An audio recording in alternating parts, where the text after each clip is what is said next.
नवोदय जय भीम। आज आपण थेट मुंबई चैत्यभूमी या ठिकाणी आहोत। आज 6 डिसेंबर निश्चितच संपूर्ण देशाला हा दिवस म्हणजे दुःखमय दिवस मानला जातो। डॉक्टर बाबासाहेब आंबेडकरांचा महापरिनिर्वाण 6 डिसेंबर रोजी दिल्ली या ठिकाणी झालं। त्यानंतर त्यांची जी प्रेत यात्रा या मुंबईमध्ये आणल्यानंतर या चैत्यभूमीवरती त्यांचे अंतिम संस्कार झाले आणि तेव्हापासून या चैत्यभूमीवरती लाखो लोकांचा अभिमानांचा हा डोंगर उसळतो आणि या ठिकाणी बाबासाहेबांना अभिवादन करण्यासाठी लोक या ठिकाणी येतात। आपण पाहतोय की पुणे विद्यापीठाच्या सावित्रीबाई फुले पुणे विद्यापीठाचे पाली विभागाचे विद्यार्थी या ठिकाणी आहेत। पाली विभागाचे प्राध्यापक या ठिकाणी आहेत रितेश ओवाळ सर। आपण त्यांच्याशी जाणून घेऊयात की सर तुम्ही या ठिकाणी आलात, काय बाबासाहेबांना या ठिकाणी ज्यावेळेस तुम्ही अभिवादन करताय काय उद्देशाने या ठिकाणी आलेला आहात? सावित्रीबाई फुले पुणे विद्यापीठाच्या पाली व बौद्ध अध्ययन विभागाच्या माध्यमातून आमचे हे प्राध्यापक व सर्व विद्यार्थी आम्ही एकत्र जमलेलो आहोत आणि बाबासाहेबांना अभिवादन देणे म्हणजे एक आगळ्या वेगळ्या पद्धतीने अभिवादन देण्यासाठी आम्ही सगळेजण इथे एकत्र जमलेलो आहोत। तर पाली भाषेचे अभ्यासक्रम आणि बौद्ध अध्ययनाचे अभ्यासक्रम या विद्यापीठामध्ये शिकवले जातात आणि त्यासाठी स्कॉलरशिप अवेलेबल आहे आणि हे सगळे वेगवेगळ्या प्रकारचे कोर्सेस इथं शिकवले जातात। वर्षभराचे, 2 वर्षाचे, 5 वर्षाचे, PhD पर्यंतचे सगळे अभ्यासक्रम इथं शिकवले जातात। त्याचाच लोकांना माहिती द्यावी या उद्देशाने आम्ही इथं आलोय। तीच खऱ्या अर्थाने बाबासाहेबांना आम्ही अभिवादन करण्यासाठी त्या अर्थाने आलेलो आहोत। सर या ठिकाणी आपण पुणे जर वारलं तर आपण पुण्यानुमोदन म्हणतो आणि बाबासाहेबांचा आपण दरवर्षी महापरिनिर्वाण करतो, काय फरक आहे? महापरिनिर्वाण हा जो शब्द आहे, पारिभाषिक जो शब्द आहे, तो फक्त बुद्धांसाठी लागू होतो, कारण की महापरिनिर्वाण हे फक्त अरहंतांचं होतं, मोठ्या अवस्थेला गेलेल्या व्यक्तींचं होतं आणि बाबासाहेब आंबेडकर बुद्धांपेक्षा काही कमी नाहीये किंवा त्यांचं जे स्थान आहे आमच्या मनामध्ये बुद्धांच्या समानच आहे। त्यामुळं त्यांचा जे महापरिनिर्वाण त्याला म्हणतो आपण, तशा अर्थाने आपण बोलत असतो। अर्थातच आपण पाहतो की आज महापरिनिर्वाण म्हणजे निर्वाणानंतर सुद्धा म्हणजे अंत झाल्यानंतर निर्वाण होणे म्हणजे बाबासाहेबांच्या विचारांचा चिरंतकाल जो आपल्या सुख समृद्धीपासून, जो आपल्या व्यावहारिक जीवनापासून, जो आपल्या सांगीतिक जीवनापासून जिवंत राहून त्याचं निर्वाण होतं आणि त्यानंतर त्या कुठल्याही गोष्टीचा अंत न होता त्यानंतर काल चालतात अशा निर्वाण अवस्थेला आज महापरिनिर्वाण दिनी आपण विनम्र अभिवादन करण्यासाठी या ठिकाणी येतो। तुमच्यासमोर काही विद्यार्थी आहेत, काय ह्या विद्यार्थ्यांच्या माध्यमातून आज संदेश देणार आहात? निर्वाण जे आहे, निर्वाण हे मेल्यानंतर प्राप्त होत नाही, जिवंतपणी निर्वाण किंवा निब्बाण प्राप्त होत असतं हे आपल्याला माहिती नाही। त्यासाठी पाली भाषेचा जर अभ्यास लक्षात घेतला तर आपल्याला हे कळेल की जिवंतपणीच आपल्याला निब्बाण किंवा निर्वाण प्राप्त होतं। जेव्हा माणूस देहत्याग करतो त्या अवस्थेला महापरिनिर्वाण म्हटलं जातं आणि जेव्हा माणूस विकारमुक्त होतो आणि अरहंत बनतो त्या अवस्थेला निब्बाण किंवा निर्वाण प्राप्ती म्हणतात। तर हे देखील लक्षात घेतलं पाहिजे आणि पाली भाषेचे बारकावे आपण जर शिकलो तर ह्या अशा बौद्ध परिभाषेला समजून घेऊ शकतो आणि छोट्या मोठ्या चुका आपल्या होणार नाहीत। त्यामुळे आपली ही जबाबदारी की आपण बौद्ध परिभाषा व्यवस्थित समजून घेतली पाहिजे, लोकांपर्यंत अचूकपणे ती पोहोचली पाहिजे, ही आपल्या सर्वांची जबाबदारी आहे। नक्कीच आपण पाहतोय की जसे पाली भाषेचा अभ्यासक्रम हा अनेक विद्यापीठांमध्ये चालू आहे, पण पुणे विद्यापीठाच्या माध्यमातून अनेक विद्यार्थी या पाली भाषेचा अभ्यास करून या पाली भाषेतील जे काही अभ्यासक्रम आहेत तो रूपांतरित करून, भाषांतरित करून आपल्यापर्यंत पोहोचवण्याचा प्रयत्न करतील अशी अपेक्षा बाळगूयात आणि पुढील काही विमानू आहेत त्यांच्याशी संवाद साधूयात। आपण पाहतोय की पाली भाषेच्या विद्यार्थ्यांना आपण भेटल्यानंतर थेट या ठिकाणी रिपब्लिकन युवा मोर्चाचे नेते राहुलजी डंबाळे आपल्यासोबत आहेत। दादा जय भीम। जय भीम। जय भीम। तुम्ही दरवर्षी चैत्यभूमीला येतात, बाबासाहेबांना अभिवादन करता, काय अभिवादनाच्या माध्यमातून एक मेसेज तुम्ही जनतेपर्यंत देताय आणि काय या ठिकाणाहून घेऊन जाताय? डॉक्टर बाबासाहेब आंबेडकरांनी कोट्यावधी लोकांचं आयुष्य व्यापलेलं आहे। म्हणजे मनुष्य जातीला जगण्यासाठी रक्ताची आवश्यकता आहे, तशीच मनुष्य जातीला प्रगतशील राहण्यासाठी बाबासाहेबांच्या विचारांची आवश्यकता आहे आणि तो विचार घेऊन आंबेडकरी जनता गेली 68 वर्ष तळायातपणे पुढे जात आहे। डॉक्टर बाबासाहेब आंबेडकरांच्या महापरिनिर्वाणानंतर सुद्धा यंदाचा 68वा महापरिनिर्वाण दिवस आहे। 68 वर्ष हा खूप मोठा कालावधी आहे। डॉक्टर बाबासाहेब आंबेडकरांना जे आयुष्य लाभलं ते अवघ्या 66 वर्षाचं लावलेलं आहे। म्हणजे डॉक्टर बाबासाहेब आंबेडकर जेवढं वर्ष जगलेले आहेत त्याच्यापेक्षा जास्त वर्ष हे त्यांना जाऊन आता झालेले आणि हा कालावधी निश्चितच योग्य कालावधी आहे की आपण गेल्या 68 वर्षाचं सिंहावलोकन करणं गरजेचं आहे। आंबेडकरी चळवळीमध्ये डॉक्टर बाबासाहेब आंबेडकरांना जे बदल अपेक्षित होते, आंबेडकरी चळवळ ज्या पद्धतीने पुढे जाणं अपेक्षित होतं तो खरंच गेलाय का? म्हणजे मला जर विचारताल तर मी या संदर्भामध्ये अतिशय गांभीर्याने विधान करतोय की पॉलिटिकल आंबेडकरी लीडर्स यांनी आंबेडकरी चळवळीचा घात केलेला आहे. त्यांना डॉक्टर बाबासाहेब आंबेडकरांचा राजकीय विचार पुढे घेऊन जाता आलेला नाही, ही वस्तुस्थिती ते स्वीकारायला तयार नाहीत. एकीकडे राजकीय पातळीवर आमची सपशेल हार होत असताना सामाजिक क्षेत्रात काम करणारी माणसं मात्र नवे नवे आयाम घेऊन पुढे येत आहेत. विद्यार्थी आमचे आज इतके पुढे गेलेले आहेत की स्पेस सायन्स मध्ये आज आमचे विद्यार्थी हे अव्वल आहेत. स्पेस सायन्स मध्ये नासा असेल, इस्रो असेल किंवा जगभरातल्या आणखी स्पेसशिप असतील त्याच्यावर काम करणारे आंबेडकरी तरुण आहेत.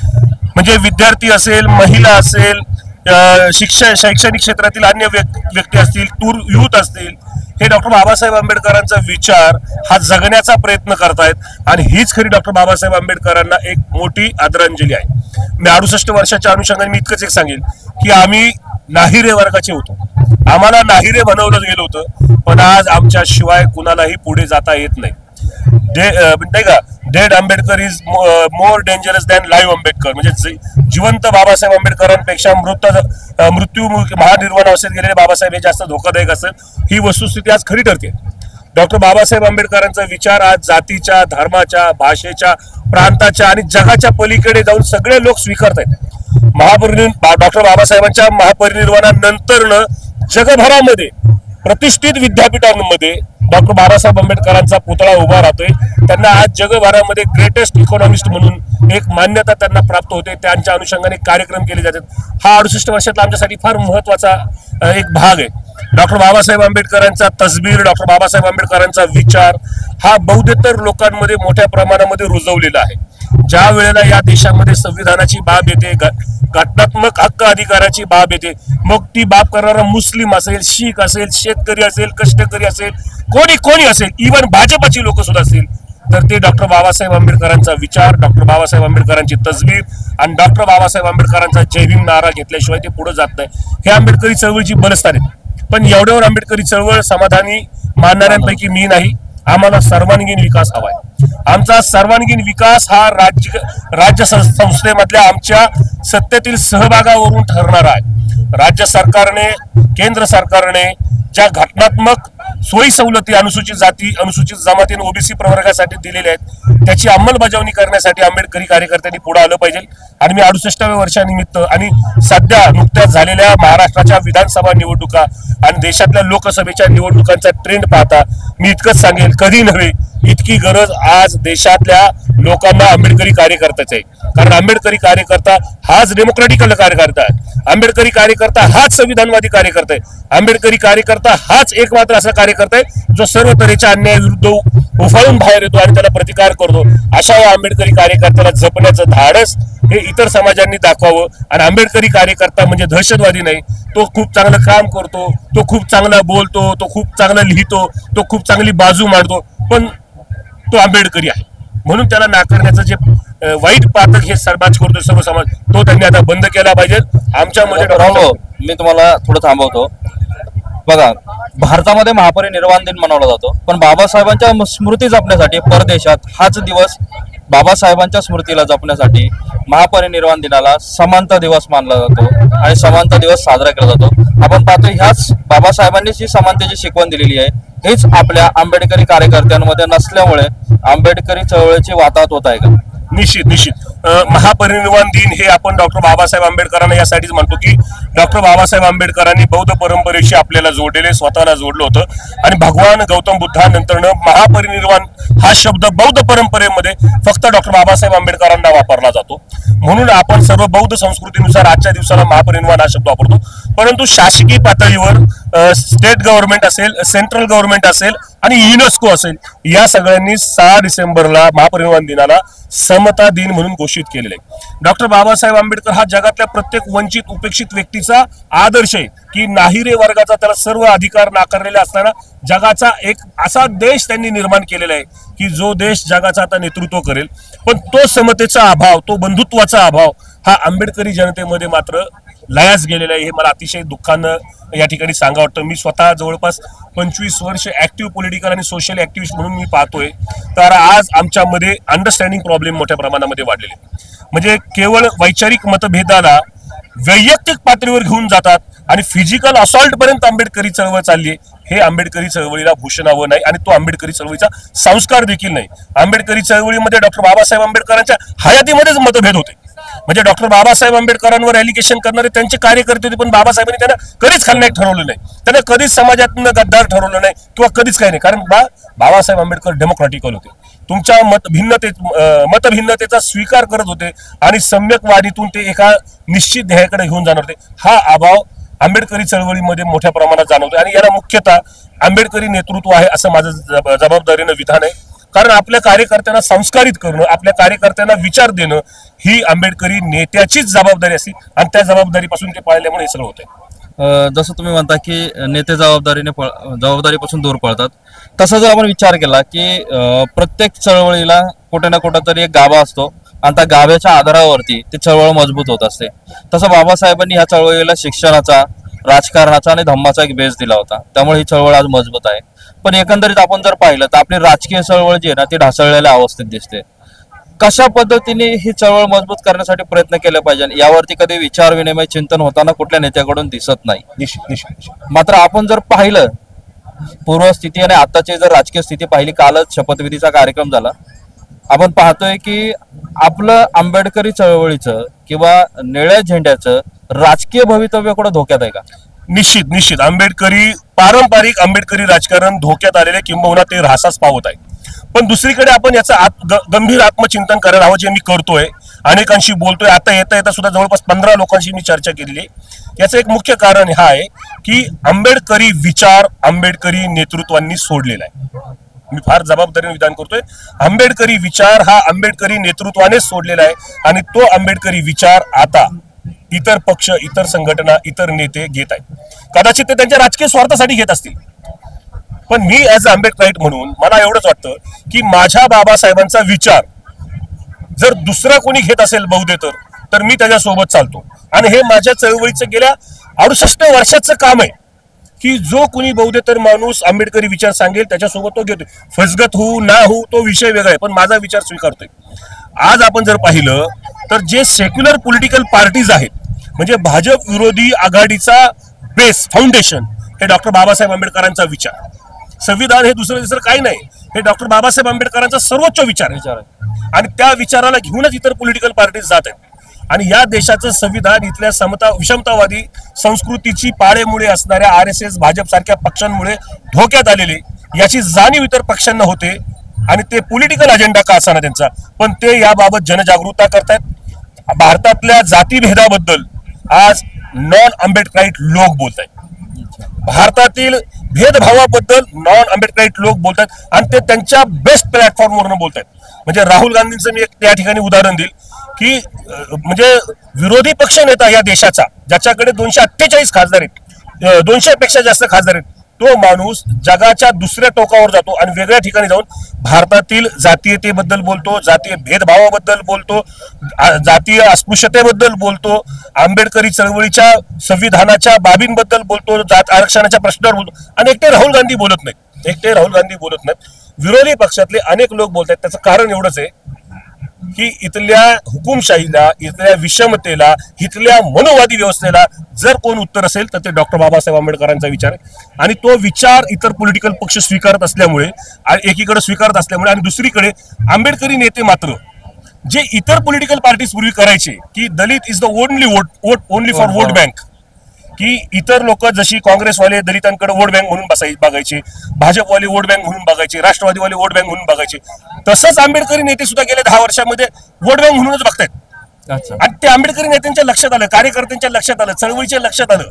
कारण आपला शिक्षणाचा दर हा वाढलेला आहे, आपला सामाजिक उंचीचा स्तर हा वाढलेला आहे, त्यामुळे हा नेत्यांची बनवेगिरी, फसवेगिरी त्यांच्या लक्षात आली आणि ती मतं तिकडे डायव्हर्ट व्हायला लागली. आता आपल्या नेतृत्वाला सगळ्यात पहिल्यांदा स्वतःची क्रेडिबिलिटी आणि विश्वासार्हता सिद्ध करावी लागेल की आम्ही डॉक्टर बाबासाहेब आंबेडकरांच्या विचारांशी बांधील आहोत.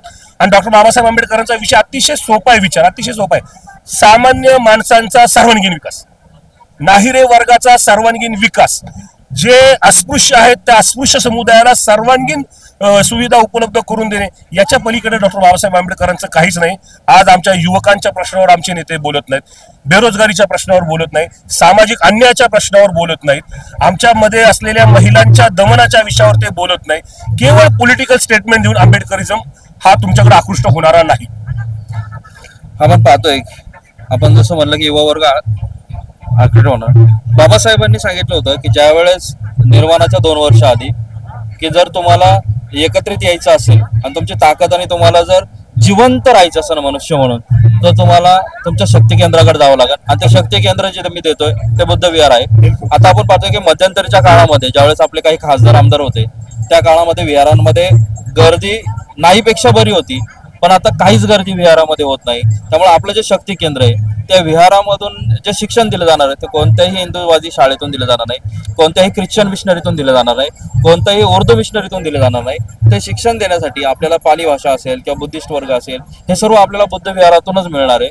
मग याकडे दुर्लक्ष होत आहे, ते वाढवण्यासाठी काय करता येईल? मी तुमच्या मताशी 100% सहमत आहे, पण याला एक मुख्य कारण आहे.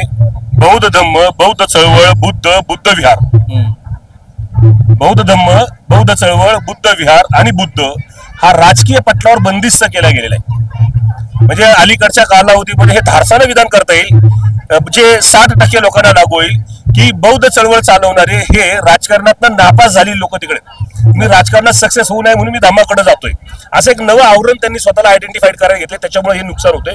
पण हे निश्चित आहे की मी ज्या वेळेला नॅशनल कॉन्फरन्स फॉर मायनॉरिटीचा राष्ट्रीय अध्यक्ष म्हणून मायनॉरिटीच्या प्रश्नावर काम करतो, विशेषतः अॅट्रॉसिटीच्या दायऱ्यामध्ये असलेले मुस्लिम्स असतील, ख्रिश्चन असतील, शीख असतील आणि बौद्ध असतील, या 4 सेक्टरवर मी ज्यावेळेला राष्ट्रीय पातळीवर काम करतो त्यावेळेला मला एक गोष्ट जाणवलेली आहे आणि ती अत्यंत खेदानं आजच्याच दिवशी कबूल केली पाहिजे की डॉक्टर बाबासाहेब आंबेडकरांनी जो शब्द 15 ऑक्टोबर 1956 वापरला होता की महारांनी बौद्ध धम्म निंदाव्यजनक स्थितीला आणलाय, असं कृपा करून होऊ देऊ नका, या वाक्याची बद्दल आपण अतिशय गांभीर्यानं विचार करण्याची आवश्यकता आहे. बौद्ध धम्म हा केवळ पूर्वाश्रमीचे महार स्वीकारतायत का? नाही. त्याच्यापेक्षा जास्त धर्मांतर ही इतर जातीतून होत आहेत, अनुसूचित जातीतून होत आहेत. अनेक धर्मांतर ही सवर्ण समाजातून येत आहेत आणि विशेषतः अनेक धर्मांतर ही वैचारिक पातळीवर घडले जातात, पण त्यांच्याशी समन्वय साधण्याची आपल्यामध्ये कुणातही कुवत नाहीये. आपल्या धार्मिक संघटना सुद्धा राजकीय पक्षांना पाठबळ देण्यासाठी किंवा राजकीय पक्षाला कम्पेअर करण्यासाठी किंवा राजकीय पक्षांची वाटाघाटी करण्यासाठी जास्त युटिलाइज केले जातात, हे खेदानं नमूद करावं लागेल. आपल्याला जर धम्म चळवळ बळकटीला आणायची असेल तर निश्चितच पाली या भाषेला आता आपल्याला तोंड ओळख प्रत्येक बौद्ध माणसाची करून द्यावी लागेल. पाली भाषेला, मराठी भाषेला ज्यावेळेला आपण अभिजात दर्जा दिला होता आता, त्यावेळेला पाली भाषेला सुद्धा अभिजात दर्जा दिलेला आहे.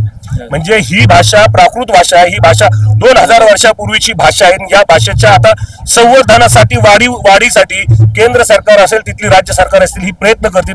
अशी एक यंत्रणा उभी राहिलेली असताना आंबेडकरी कार्यकर्त्यांनी, विशेषतः विहाराशी जोडलेल्या कार्यकर्त्यांनी पाली भाषेची तोंड ओळख प्रत्येक बौद्ध व्यक्तीला करून देणं ही आता जबाबदारी स्वीकारली पाहिजे. कारण संस्कार, मी मगापासून ज्या गोष्टी आपण चर्चा करतोय, संस्कार असेल किंवा एक विचार असेल, हा शेवटी तुम्हाला धम्मातूनच येतो.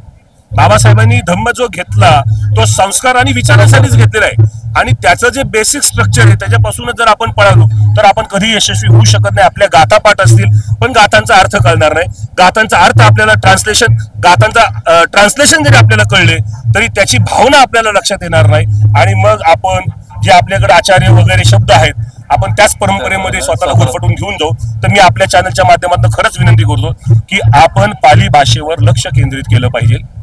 बुद्धाचं संपूर्ण फिलॉसॉफी, बुद्धिस्ट कल्चर, हा देशाचा गौरवशाली इतिहास, म्हणजे जे म्हटलं जातं की देश सोने की चिडिया थी, देशातून सोन्याचा धूर निघत होता, तो काळ बुद्ध काळ आहे आणि तो काळ या पाली भाषेमध्ये बंदिस्त केलेला आहे. तो आपल्याला खोलून बाहेर आणावा लागेल आणि यासाठी किमान प्रत्येक बौद्ध व्यक्तीची तोंड ओळख पाली मध्ये असलं पाहिजे असं माझं मत आहे. म्हणजे नक्कीच आपल्याला हे सर्व करायचं असेल तर शिक्षणाकडे वळावं लागेल. आणि बाबासाहेब अंतिम पर्याय तो सांगतात की शिक्षणाशिवाय पर्याय नाही. बिलकुल. आपली उन्नती, आपल्या प्रगतीसाठी आपल्याकडे धनदांडग्यांच्यासारखं काही नाहीये. बिलकुल बिलकुल. हे करत असताना आपण रिपब्लिकन युवा मोर्चा चालवताय, काय असेल युवांना संदेश? मी सध्या युवकांना एवढं एकच सांगेल की पॅरामीटर्स बदललेले आहेत, राजकारणाचे पॅरामीटर्स बदललेले आहेत आणि आंबेडकरी चळवळीची, आंबेडकरी राजकारणाची, पारंपरिक आंबेडकरी राजकारणाची पूर्णतः पुनर्मांडणी करण्याची गरज आहे, नवे रिफॉर्म्स आणण्याची गरज आहे. आणि त्यात पहिली गोष्ट म्हणजे आपण न्यूट्रल असलं पाहिजे. सरकारच्या बाबतीत आपण न्यूट्रल असलं पाहिजे. आपलं भांडण हे पक्षाशी आहे, पक्षाच्या विचारधारेशी आहे, पण आपण सरकारला सोबत घेऊन आपल्या घटनात्मक सोयी सवलतींचा, हक्क अधिकारांचा उपयोग करून घेण्यासाठी आपण आपल्या कार्यकर्त्यांची फळी उभी केली पाहिजे. कारण शेवटी आपल्याला संविधानाच्या मार्फतच आपला विकास साधायचा आहे. आपलं संरक्षण, आपल्या समूहाचं संरक्षण, आपला सर्वांगीण विकास हा घटनात्मक सोयी सवलतीच्या माध्यमातूनच करायचा आहे. आणि त्यासाठी कार्यकर्त्यांनी सर्वात प्रथम हे न्यूट्रल असायला हवं. कोणत्याही विरोधात न जाता, कोणत्याही समर्थन प्रभावात न जाता शांतपणे आपल्यामध्ये तितका विवेक आलेला आहे की आपण योग्य काय अयोग्य काय हे समजून घेऊ शकतो. आपल्या कुटुंबासाठी, आपल्या स्वतःसाठी, आपल्या भागासाठी, आपल्या परिसरासाठी आणि नंतर आपल्या समाजासाठी नेमकं काय हवं हे आपल्या सगळ्यांना कळतं. आणि त्या सगळ्या बाबी ज्या आहेत त्या सरकारशी रिलेटेड आहेत. तर आपण सरकारशी डायलॉग वाढवला पाहिजे, सरकारशी संवादी राहिलं पाहिजे आणि सरकारकडनंच आपल्या सोयी सवलती घेतल्या पाहिजेत. एवढंच माझं या ठिकाणी म्हणणं आहे. धन्यवाद भाऊ. आपण पाहतोय की हे होतं रिपब्लिकन युवा मोर्चाचे राहुल डंबाळे यांनी अनेक गोष्टी ज्या आहेत त्याचा उलगडा केलेला आहे. नक्कीच याच्यातून काही ना काहीतरी विचार प्रबोधन या महापरिनिर्वाण दिनी आपण घ्याल अशी अपेक्षा करूयात आणि पुढील व्यक्ती आणि भीमानुयांशी आपण संवाद साधूयात. आपण पाहतोय की आपण अनेकांशी संवाद साधतोय, पण त्यापूर्वी आपण काही गोष्टी ज्या आहेत त्या आपण ह्या चैत्यभूमीच्या शेजारील असलेल्या मैदानामध्ये आपण पाहतोय की लाखो लोकांची गर्दी या ठिकाणी आहे. अनेक लोक या ठिकाणी येतात.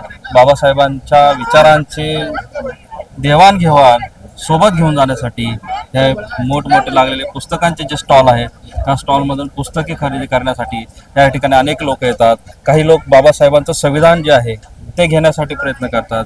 बाबासाहेबांनी दिलेलं संविधान, भारताचे संविधान, त्यानंतर अनेक पुस्तकं जे आहेत ती या ठिकाणी घेण्यासाठी इच्छुक भरपूर असतात. ते येतात, त्यांना प्रत्येकाला काही ना काहीतरी घेऊन जाण्यासाठी. कारण बाबासाहेबांची विचारधारा जी आहे ते अनेक लोक जे आहेत ते वेगवेगळ्या पद्धतीने आपापल्या विचाराने आपल्याला यथाशक्ती जसं जमेल तशा पद्धतीने आपल्या कुवतीनुसार अनेक गोष्टी ज्या आहेत त्या या पुस्तकाच्या माध्यमातून उलगडवतो. कारण बाबासाहेब प्रत्येक गोष्ट जेव्हा बोलायचे ते लिखित स्वरूपात असायचे. असा एकमेव व्यक्ती हा भारतामध्ये झाला की जो प्रत्येक गोष्ट बोलण्यापूर्वी त्याच्याकडे स्वतः लिखित असायची आणि ते लिखित गोष्ट सर्वांपुढे मांडायचे. म्हणून बाबासाहेबांची विचारधारा ही आपल्याला अनेक ठिकाणी लिखित स्वरूपात मिळेल. अनेक गोष्टी ज्या आहेत बाबासाहेबांच्या विचारधारेतल्या, बाबासाहेबांनी प्रत्येक काळानुसार येणाऱ्या काळानुसार आणि जाणाऱ्या काळानुसार प्रत्येक गोष्टीचा अभ्यास करून या भारताला त्यांच्या विचाराची देण दिलेली आहे. आपण जेव्हा पाहतो की अनेक गोष्टी आहेत, अनेक ग्रंथ आहेत हे बाबासाहेबांच्या विचारांचा उलगडा करतात.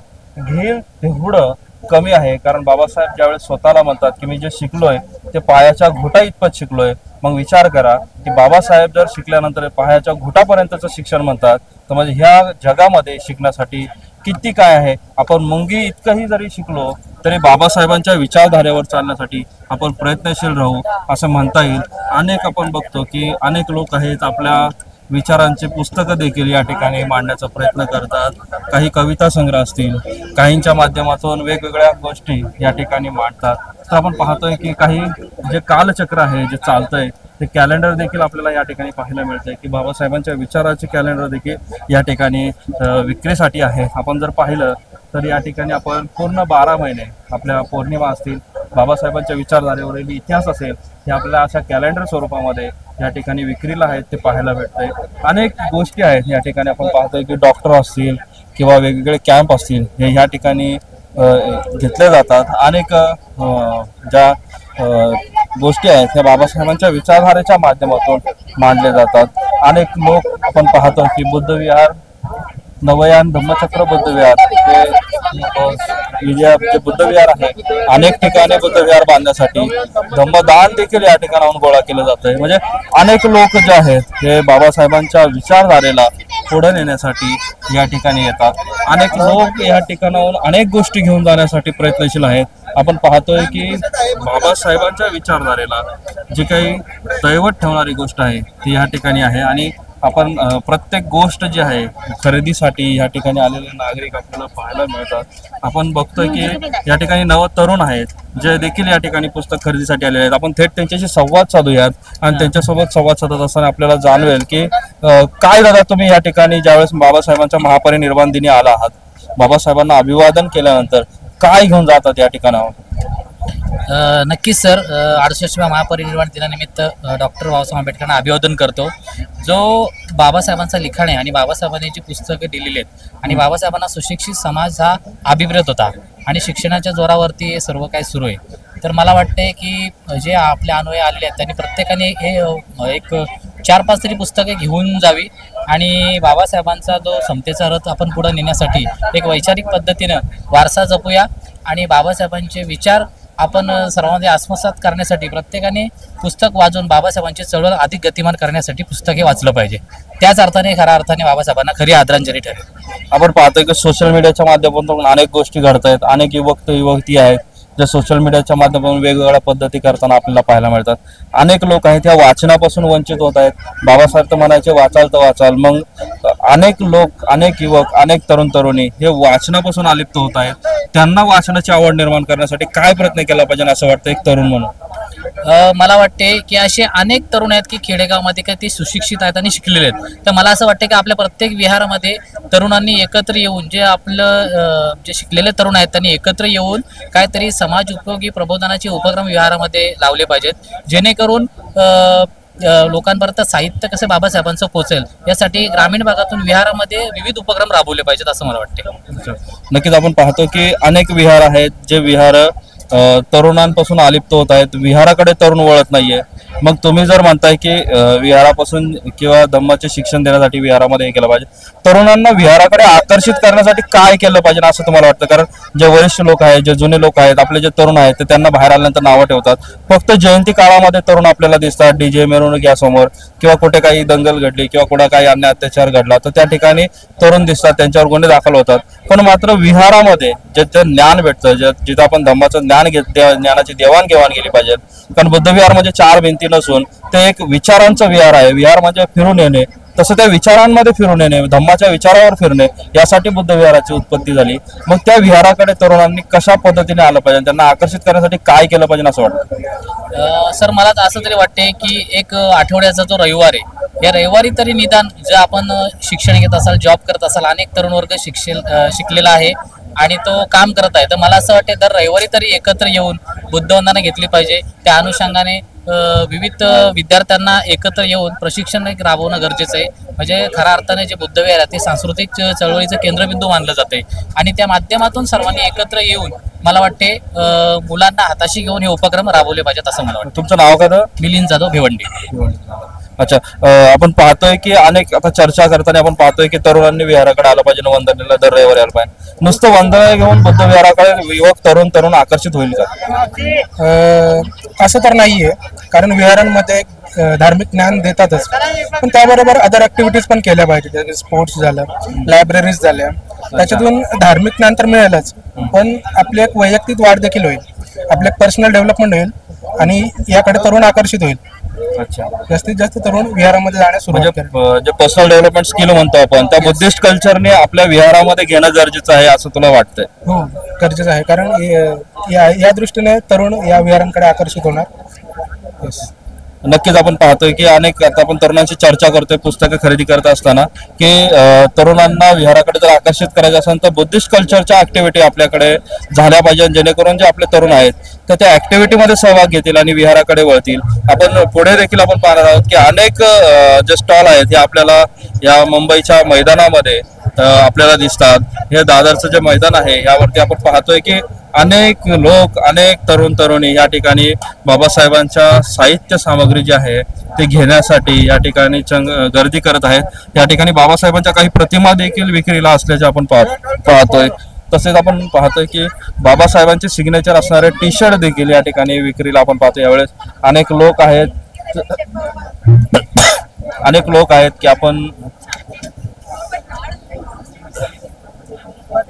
अनेक लोक आहेत की या ठिकाणी बाबासाहेबांच्या उत्कृष्ट अशा आकर्षक बाबासाहेबांकडे पाहण्यासाठी आकर्षण निर्माण करणाऱ्या प्रतिमा या ठिकाणी आहेत, बुद्धांच्या प्रतिमा या ठिकाणी आहेत. आपण पाहतोय की त्या प्रतिमेच्या माध्यमातून अनेक संदेश देखील दिले जातात. स्वाभिमानी लोक ही संघर्ष की परिभाषा समजते, जिन लोगों का स्वाभिमान मरा होता है वह गुलाम होते. नक्कीच हा संदेश जो आहे या प्रतिमेच्या माध्यमातून सध्याच्या स्थितीला लागू होतोय. कारण भीमा तुझं बाळ झालं रे गुलाम पुन्हा हे कवीने गायलेलं गाणं जरी असलं तरी ते गाणं आज सत्यात उतरताना कुठेतरी पाहायला मिळतंय. आपण पाहतोय की बाबासाहेबांची सिग्नेचर ज्याच्यावरती आज अखंड देश आणि बाबासाहेबांच्या जी काही काराकीर्द आहे या काराकिर्दामध्ये बाबासाहेबांनी जे काही सांगितलेलं आहे ते आपल्याला पाहायला मिळतंय. जर बाबासाहेबांना जगामध्ये आज सिम्बॉल ऑफ नॉलेज म्हणून ओळखलं जातं, त्या नॉलेजची जर आपण विचार केला तर बाबासाहेबांची विचारधारा सोबत नेण्यासाठी आणि बाबासाहेबांना ज्या गोष्टीकडे आकर्षण जास्त होतं ते म्हणजे बुद्धत्व होतं. आणि बुद्धांच्या विचारधारेकडे बाबासाहेबांनी जेव्हा आपली स्वतःची वैचारिक शक्ती लावली आणि त्यानंतर हिंदू धर्माचा त्याग करून बौद्ध धर्माचा स्वीकार केला आणि काही कालावधीनंतर बाबासाहेबांना हा धम्म पुढे घेऊन जात असताना बाबासाहेबांनी जे दिलं ते पूर्णतः दिलं. पण मात्र 6 डिसेंबर रोजी काळाचा घात झाला आणि बाबासाहेबांचा या ठिकाणी निर्वाण झालं आणि आज तोच दिवस महापरिनिर्वाण दिन म्हणून आपण या ठिकाणी साजरा करतोय. या ठिकाणी बाबासाहेबांची साईन आपण जसं म्हणतो की काही टी शर्ट्स आपण पाहतोय या ठिकाणी लहान मुलांचे आहेत, मोठ्या माणसाचे आहेत, त्याच्यावरती बाबासाहेबांची साईन सिग्नेचर आहे. म्हणजे बाबासाहेबांच्या विचारांना देखील आपण ज्या पद्धतीने डोक्यात घेतलं पाहिजे त्याच पद्धतीने बाबासाहेबांच्या सर्व साधन सामग्री आपण वाचली पाहिजे असं तरी या ठिकाणी आज आपल्याला दिसतंय. अनेक लोक आहेत, अनेक तरुण तरुणी आहेत, अनेक खेडेगावातून आलेली माणसं देखील आहेत की जे या ठिकाणी बाबासाहेबांना अभिवादन करण्यासाठी आलेले आहेत. जसं आपण पाहतो की या ठिकाणी दादा कुठून आलात तुम्ही? आम्ही हिंगोली जिल्हा. हो. काय वाटतं इथं आल्यानंतर आज बाबासाहेबांना तुम्ही अभिवादन करण्यासाठी आलात? हो. इथं आल्यावर असं वाटते की आपलं सगळं आयुष्यातलं पूर्व विसरून जावं वाटते आणि जातेच आणि ते विसरून जाण्यासाठीच इथे जसं बाबासाहेबांचा हा महापरिनिर्वाण दिन म्हणजे समता दिन म्हणून मानला जातोय. हे समतेची शिकवण तुमच्या कुटुंबापर्यंत तुम्ही नेणार का? हो, नेणार. कशा पद्धतीने आज या ठिकाणी ज्यावेळेस तुम्ही महापरिनिर्वाण दिन पाहताय विचार करा, आज एवढी गर्दी होती ज्यावेळेस बाबासाहेबांचं निर्वाण झालं होतं त्यावेळेस ही मुंबईमध्ये काय गर्दी असेल? त्यावेळेस भरपूर गर्दी असेल पण आता बी त्याच्या तशीच गर्दी आज बी आहे. काय इथून काय संदेश नेसाल? इथं नेऊ की बाबासाहेबांना चांगलं म्हणजे इथं महापरिनिर्वाण दिन झालं तर इथं लाखोच्या संख्येने पब्लिक उभी होती. त्यावेळेसपासून लोक जातात येतात आणि चालूच राहतील. येणं जाणं काही इथलं हटणार नाही.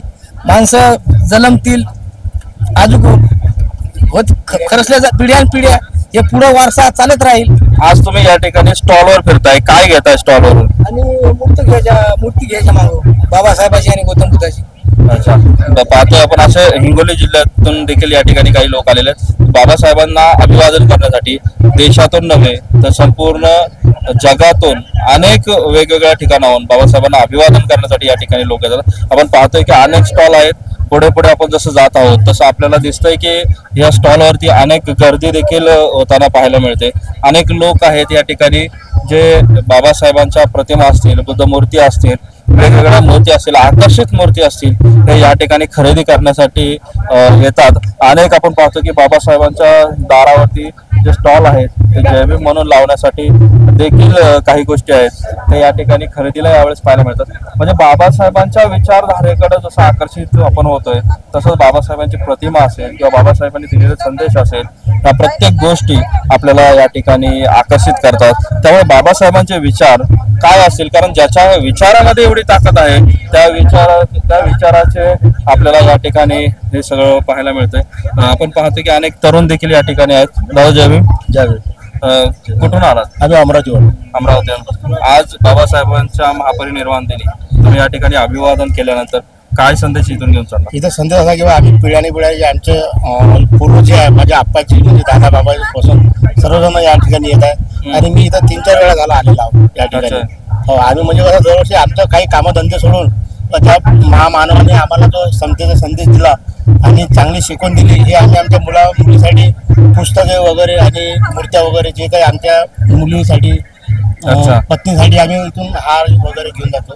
अच्छा, म्हणजे या ठिकाणाहून बाबासाहेबांना अभिवादन केल्यानंतर त्या बाबासाहेबांच्या विचारधारेकडे आकर्षित होण्यासाठी असणारे जे साधन सामग्री आहे ते या ठिकाणाहून तुम्ही घेऊन जातात. दादा जय भीम. काय नाव आपलं?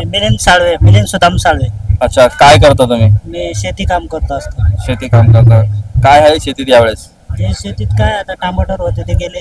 अच्छा, काय वाटतंय आज महापरिनिर्वाण दिनी तुम्ही अभिवादन करताय आणि बाबासाहेबांच्या देणमुळे आज तुम्ही तुमच्या शेतीमध्ये टमाटर सुद्धा विकू शकताय. कशा हे पद्धतीने आज बाबासाहेबांची देणगी. भीमसूर्य बाबासाहेब आंबेडकर या तळपच्या सूर्यात अनक्त होतं, तळपत्या सूर्यात अनक्त होतं म्हणून ही जनता हळहळ होते. म्हणून ही जनता हळहळ होती. गावातून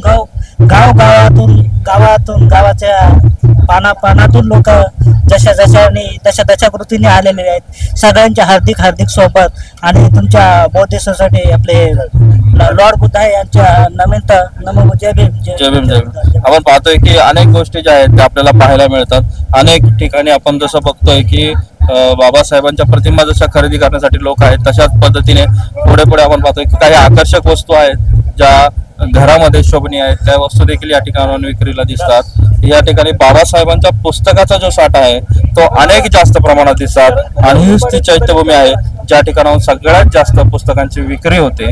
आपण थेट आता संवाद साधूयात काही आलेल्या अभिमानुयांशी. जसं आपण पाहतोय की बाबासाहेबांच्या विचारांचा साठा या ठिकाणी अनेक विक्रीला दिसतोय आणि ते सर्वात जास्त विक्री या दादरच्या मैदानातून होते, चैत्यभूमीतून होते. आपण पाहतोय की या ठिकाणी अनेक अभिमानु आहेत आपल्यासोबत आहेत. दादा जय भीम. जय भीम. काय नाव आपलं? माझं नाव मुकुंद पगारे. कुठून आलात? मी नाशिकवरून आलो. नाशिकहून आलात. काय या ठिकाणाहून घेऊन जाणार आहात? या ठिकाणाहून डॉक्टर बाबासाहेब आंबेडकरांनी जी ऊर्जा आणि प्रेरणा दिलेली आहे ती आपण इथून घेऊन जाणार आहे. आज बाबासाहेबांचा महापरिनिर्वाण आणि अनेक परदेशामध्ये आज समता दिवस मानवला जातो आणि तीच समता आपल्या भारतामध्ये कुठेतरी कमी होताना दिसते आणि आपल्याच आंबेडकरी कार्यकर्त्यांमध्ये ती समता दिसत नाही. काय सांगाल? आपले जे आंबेडकरी कार्यकर्ते आहे ते बाबासाहेबांची विचारधारा फॉलो नाही करत. बाबासाहेबांचं उद्दिष्ट होतं सामाजिक उद्दिष्ट, व्यवस्था परिवर्तन करायचं. राजकीय उद्दिष्ट होतं या देशाची शासनकर्ती जमात बनायचं आणि धार्मिक उद्दिष्ट होतं भारत बौद्धमय करायचं. पण आपले जे आंबेडकरी लोक आहे ते व्यवस्था परिवर्तन करत नाही, व्यवस्थेची ऍडजस्टमेंट करता. म्हणजे इतर बाबासाहेबांनी 16 जानेवारी 1949 ला मनमाड येथे एक सभा घेतली होती. त्या सभेत बाबासाहेबांनी सांगितलं होतं का आपली झोपडी सोडून दुसऱ्याच्या महालामध्ये प्रवेश करू नये. आपण जर दुसऱ्याच्या महालात प्रवेश केलं तर आपलं अस्तित्व संपुष्टात आल्याशिवाय राहणार नाही. पण आपले लोक तेच करता. बाबासाहेबांच्या पुण्याईने, बाबासाहेबांच्या आशीर्वादाने मोठमोठे डिग्र्या घेतात आणि दुसऱ्या पक्षामध्ये काम करतात, दुसऱ्या मनुवादी संघटनेमध्ये काम करतात. बाबासाहेबांनी ज्या वेळेस इंग्लंडला 16 लोक पाठवले होते उच्च शिक्षणासाठी, ते आपल्या त्यावेळेस लिन लिथगो हा व्हाईसरॉय होता. बाबासाहेबांनी त्या व्हाईसरॉयने 3 लाख रुपये हिंदू लोकांना दिलं. त्यांनी बनारस युनिव्हर्सिटी काढली. 3 लाख रुपये मुस्लिम लोकांना दिलं. त्यांनी अलीगड युनिव्हर्सिटी काढली. पण बाबासाहेब म्हणाले आमच्या लोकांना 3 लाख रुपये द्या. मग ते लिन लिथगो म्हटले एक मेमोरंडम लिहून द्या. मग बाबासाहेबांनी एक मेमोरंडम लिहून दिलं आणि 3 लाख रुपये सँक्शन झाले. पण युनिव्हर्सिटी काढलं तर आपल्याकडे विद्यार्थीच नाही युनिव्हर्सिटीमध्ये प्रवेश करायला. आणि जर मुलींसाठी काय केलं तर त्यांच्या लग्नाचा प्रॉब्लेम होईल. म्हणून बाबासाहेबांनी त्या 16 लोकांना, त्यातले खोबराकडे बॅरिस्टर हे स्वतःच्या पैशाने गेले आणि 15 लोकांवर 3 लाख रुपये खर्च झाले.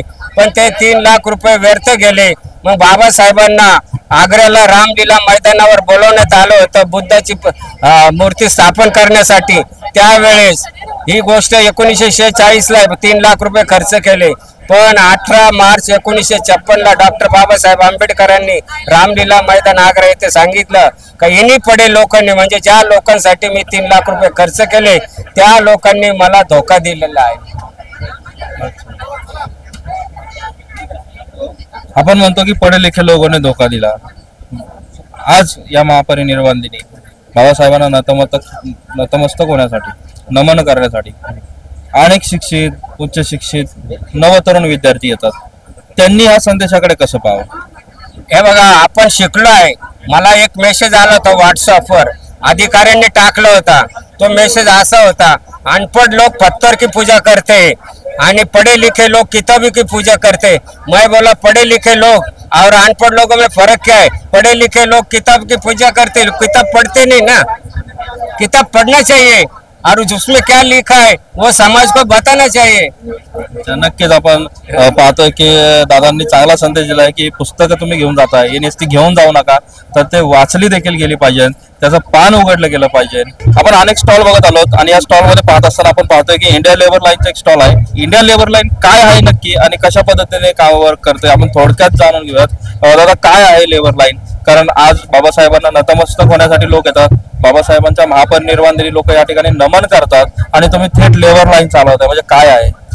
लेबर लाईन ही एक हेल्पलाईन आहे. जसे आपण ऐकलेले आहे चाइल्ड लाईन आणि महिलांच्या सुरक्षेसाठीची विमेन लाईन, तशीच ही कामगारासाठीची हेल्पलाईन आहे. कामगारांना कुठली जर अडचण आली, जसं आपल्याला माहिती आहे की भारतामध्ये 90% आहे ते असंघटित क्षेत्रातले कामगार आहेत आणि 80% त्यामधला आपला बहुजन समाज आहे, जो की बाबासाहेबाला आज श्रद्धांजली देण्यासाठी आलेला आहे, नतमस्तक होण्यासाठी आलेला आहे. तर ह्या वर्कर्सला ज्या वेगवेगळ्या समस्या येतात, जसं कामाच्या ठिकाणी त्यांचे पैसे फसतात, कॉन्ट्रॅक्टर त्यांना पैसे देत नाहीत, कंपनीमध्ये काम करत असताना कधी मशीनमध्ये त्यांचा हात अटकतो, दुखापत होते आणि एव्हाना मृत्यू पण होतो. तर त्यांना ही मुआवजा मिळवून देण्यासाठी, कम्पन्सेशन मिळवून देण्यासाठी आणि जे कामगार बॉन्डेड सारख्या सिच्युएशन मध्ये सापडतात त्यांना रेस्क्यू करण्यासाठी, त्यांचं रिहॅबिलिटेशन करण्यासाठी लेबर लाईन कॉल करते. आता आपण जसं पाहिलं की लेबर लाईनचं, जसं कामगारांचे नेते म्हणलं तर बाबासाहेबांना नमन करण्यासाठी या ठिकाणी अनेक कामगार आहेत जे आज स्वतःला मानतात की मी जो खातो तो सहज बाबासाहेबांमुळे आहे. तर तशा पद्धतीने ज्यावेळेस इथे कामगार येतात, तुमच्या माध्यमातून कामगारांना या ठिकाणी काय दिलं जातं की जे तुम्ही या ठिकाणी थांबलात? ओके, या ठिकाणी तुम्ही बघत आहात इथे वेगवेगळं मटेरियल आहे. इथं कामगारांसाठी ज्या उपयोगी गोष्टी आहेत, जसं की त्यांनी कुठं जात असतील कामावर, त्यांचे वेजेस कसे असले पाहिजे, जर त्यांचे वेज जर फसले असेल तर त्यांच्याकडे कुठले प्रूफ असले पाहिजे. कारण तुम्हाला माहिती आहे अज्ञान खूप आहे समाजामध्ये आता पण, आणि आपला जो कामगार वर्ग आहे तो बऱ्यापैकी अशिक्षित आहे. त्यांना शिक्षण देण्याचं लिटरसीचं आम्ही काम करतो. त्यामुळे या कॅम्पेनचं आम्ही नाव लिहिलेलं आहे की लिटरसी कॅम्पेन ना, लिगल अवेअरनेस. त्यांची कायदेशीर अवेअरनेस करायची, त्यांची लिटरसी करायची, जेणेकरून ते सुज्ञान बनतील. कोण कोण असते तुमच्यासोबत, कशा पद्धतीने वर्क करताय तुम्ही? तर त्यासाठी काही तुमची टीम आहे? कारण बाबासाहेब जसं म्हणतात शिक्षित बनव, संघर्ष करो, संघटित बनव. तर हे चालवण्यासाठी संघटन महत्वाचं आहे. कशा पद्धतीने तुमचं संघटन आहे? कोण कोण तुमच्या संघटनेमध्ये काम करतं? बरोबर बोललात तुम्ही. तशी तर आमची एक संस्था आहे, नॉन गव्हर्नमेंट ऑर्गनायझेशन. आणि जर तुम्ही चांगला प्रश्न विचारला, संस्था काम कशी करते, तर आमचे 2 कॉम्पोनंट आहेत. एक आहेत की फील्डवर काम करणारे आमचे जावास कार्यकर्ते, आमचे एम्प्लॉई जे दीपक आहेत, त्यांचा 10-15 वर्षाचा एक्सपिरियन्स आहे. आणि या स्वाती आहेत, त्या महिलांसोबत आणि पुरुष कामगारांसोबत पण काम करतात. आणि या मैविश आहेत, त्या ॲडव्होकेट आहेत, स्वतः यांची लॉची एक्सपर्टी आहे. ही आमची टीम आहे. आमची जी फील्डची टीम आहे ते वेगवेगळ्या नाक्यांवर, फॅक्टरीमध्ये जाऊन अवेअरनेस करते, कामगारांचे केसेस आणते आणि नंतर जेव्हा ते कॉल करतात तेव्हा आमच्या ऑफिसमध्ये बसलेली जी टीम आहे ती कॉल उचलते आणि केस रजिस्टर करते. अशा प्रकारे आमचं काम चालतं. नक्कीच दादा, कारण बाबासाहेबांनी सांगितलंय की जोपर्यंत आपण संघटन करत नाही तोपर्यंत आपण काहीच करू शकत नाही. तुमच्या माध्यमातून तुम्ही थोडी सुरुवात केली आणि ते लेबर लोकांपर्यंत पोहोचवण्याचं काम करतायत. धन्यवाद. जय भीम. आपण पाहतोय की अनेक स्टॉल आहेत ज्याच्यावरती आपण संवाद साधणार आहोत. वेगवेगळ्या पद्धतीचे स्टॉल आहेत, नुसते पुस्तक विक्रीचेच नाही. तर आपण पाहिलंय की आताच एक स्टॉल पाहिला लेबर लाईनचा, तसे अनेक स्टॉल या ठिकाणी आपल्याला पाहायला मिळणार आहेत. आपण जसं अनेक स्टॉल फिरतोय, स्टॉल फिरताना आता आपल्याला या ठिकाणी पाहायला मिळतं लोकांचा सिनेमा फाउंडेशन. दादा जय भीम. जय भीम. काय नक्की तुम्ही हे लोकांचं फाउंडेशन घेऊन उभे आहात? काय आहे नक्की हा मेसेज काय आहे? सिनेमा क्षेत्रामध्ये जे सेन्सॉर बोर्ड आहे, दलित, आदिवासी, मुस्लिम, अल्पसंख्याक, महिला यांचे जेव्हा सिनेमे येतात, त्यांच्या दुःखावरचे सिनेमे येतात, तेव्हाच ते त्या सिनेमाला विरोध करतात. तर का करतात ह्यासाठी आम्ही एक मुवमेंट चालवतो आणि मग त्या मुवमेंटच्या माध्यमातून आम्ही एक चल हल्ला बोल नावाचा सिनेमा केलेला आहे. तो सिनेमा बनवल्यानंतर तो लोकवर्गणीतून सिनेमा आहे. सेन्सॉर बोर्डाने त्याच्यावरती बंदी घातली. बंदीचं कारण त्यांनी सांगितलंय त्याच्यामध्ये नामदेव ढसाळांची कविता आहे, ती काढा तरच आम्ही तुम्हाला सेन्सॉर. स्वातंत्र्याची रंडी आणि 2 कविता आहेत की जी कविता ऑलरेडी एका सिनेमात आलेली आहे.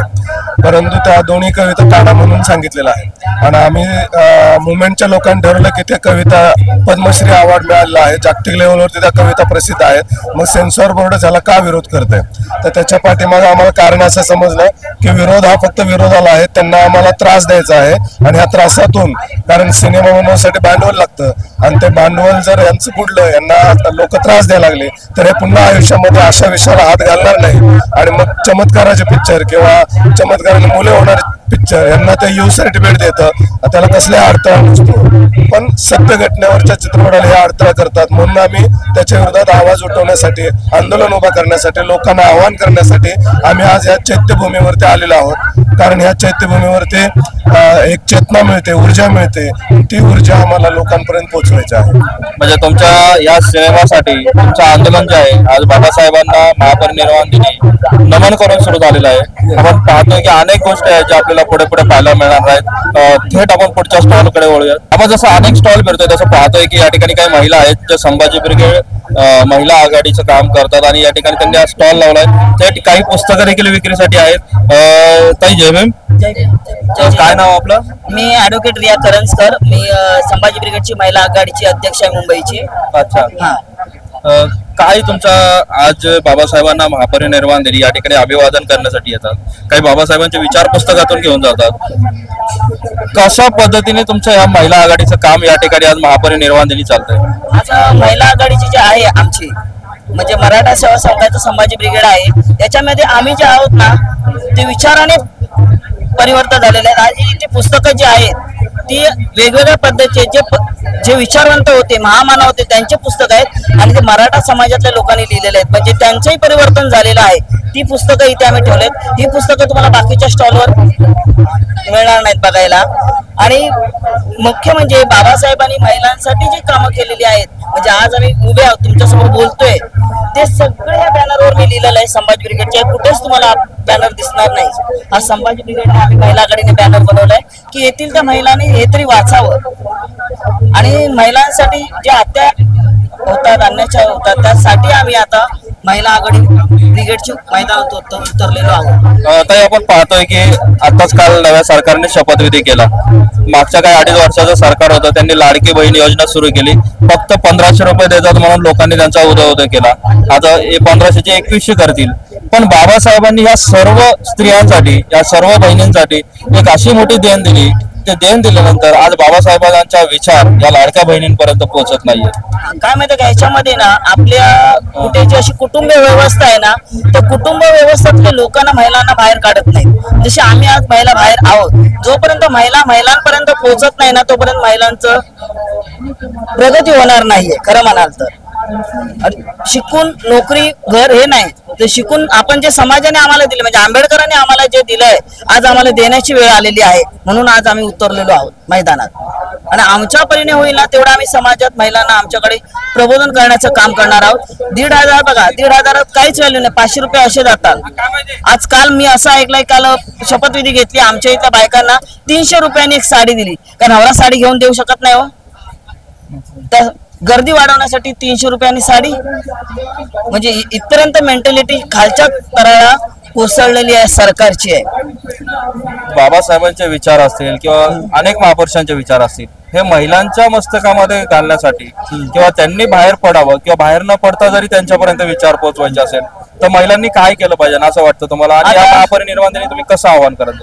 मी असं आवाहन करते की आज बघा, आम्ही इथे रात्रंदिवस आहोत. कालपासून आम्ही आमचे स्वतःचे ऍडव्होकेट असले मी बाजूला ठेवलेलं की मी माझ्या समाजासाठी मी वेळ देणार. हा प्रत्येक महिलांनी पहिला विचार केला पाहिजे. आज दादर फिरायला मिळतं म्हणून नाही, तर इथून जाताना विचार घेऊन झाले पाहिजे. पुस्तकं घेऊन वाचा. आज आपण मोबाईल मध्ये जेवढा वेळ घालतो तेवढा नाही. आणि ज्या महिला आहेत, ज्या शिकलेल्या महिला आहेत ना, त्यांनी आजूबाजूच्या महिलांना घेऊन गॉसिप करण्यापेक्षा याचं काय चालतं, त्याचं काय चालतं, त्याच्यापेक्षा एक विचार सांगा. एक पुस्तक ना 2-2 पानं वाचायला घ्या दररोज.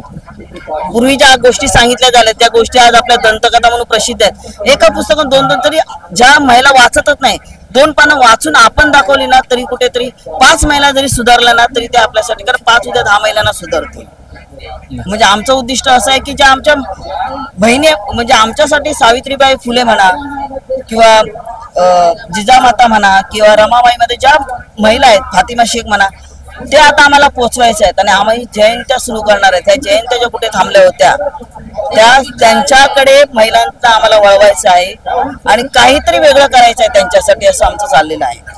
आता नव्यानं सरकार आलंय, ते हिंदुत्वाच्या नावाखाली आज ते सरकार स्थापन झालंय.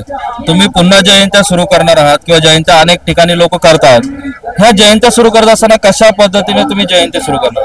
आम्ही अशा जयंत्या सुरू करणार आहे की ज्या महिला आहेत मोठ्या मोठ्या पदावर गेलेल्या आहेत पण त्यांची दखल आजपर्यंत कोणी घेतलेली नाहीये, अशा महिलांचा आम्ही सत्कार करणार आहोत.